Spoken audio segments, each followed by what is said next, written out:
Pauwi na ako today. Ohayo minasang. Ito na nga, tapos na ang bakasyon natin. At pauwi na nga ako ngayon. Ay para nung isang araw lang ikararating ko lang dini ngayon, pauwi na ako agad. Kabilis naman ng 5 araw kong bakasyon. At dahil paalis na nga ako ngayong araw, hindi ko na rin pala pinag-holiday niyan si Mahal kasi sayang naman. Kaya may pasok siya sa trabaho niya ngayon. Sabay na lang kaming lalabas at ihahatid niya lang ako sa train station sa may kanila. At dahil may pasok nga si Mahal, inagahan ko talaga ang gising ko ngayon para mapaghandaan ko siya ng baon niya papasok sa trabaho. Dahil sobrang aga pa nga niya, nagkape muna ako nang magising-gising ang diwa ko. At ako'y antok-antok pa niyan talaga. Bali magluluto lang pala ako ng pang lunch niya at saka ng almusal niya ngayong araw. At sakto yung nabili ko palang yakisoba nung nakaraan ay hindi ko pa naluluto. Ay niluto ko na ngayon at paniguradong masisira lang sa rep niya. Tapos yung natirang karne ay ginawa ko na lang adobo para may soba siya tas may ulam. Si Mahal kasi laging sinasabi sa akin, naiinggit daw siya sa mga katrabaho niya pinagbabauna ng pagkain ng mga asawa nila.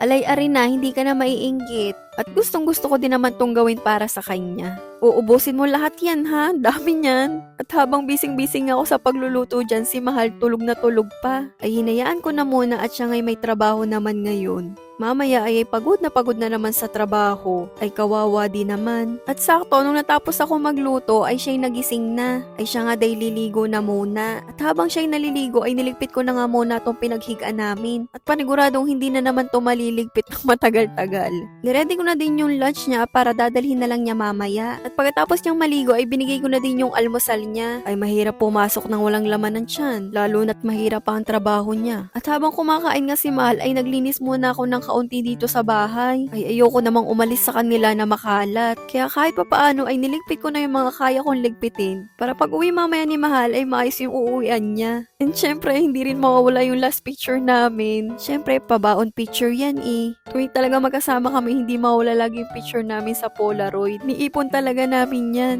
Para may mga memories kaming babalik-balikan sa tuwing magkasama kami. Sentimental kasi akong tao eh. Sobrang hilig ko talaga mag-keep ng mga memories lalo na pag picture. Kayo ba guys? Katulad ko din ba kayo? 10 AM pa pala ang pasok ni Mahal kaya may oras pa din kami para magayak. Pero 9 kami alis sa bahay niya kasi nga ay ihatid niya pa ako sa station. At ito na nga, nagpaalaman na nga kami. At walang sawang mga bilin. Ang vitamins mo, wag magkakalat sa bahay ha, lagi mag-iimis. Sobrang bilis naman ng panahon, nagpapaalam na ako ngayon kay Mahal. Pero okay lang yan, magkikita pa naman din kami eh. Kailangan muna ulit maging LDR para sa future. Bali mula kina Mahal papuntang train station, magbabike pala kami ng mga 10 minutes. At hindi rin namin alam kung kaya ba na tong bike ni Mahal ang maleta ko. Ay kinaya naman siya. Kahit mabigat buti nakasurvive ako sa pagbabay ko dyan. Pero nung malapit na sa station ay nalaglag. Nagkagasgas pa ang maganda kong maleta. Dumaan lang din muna si Mahal kina Kuya Miguel kasi isasauli niya yung isang bike. Sa kanya kasi si Mahal lang hiram muna ng pansamantalang bike para parehas kaming may bike. So, naglakad na lang kami papuntang station kasi malapit na lang naman yun eh.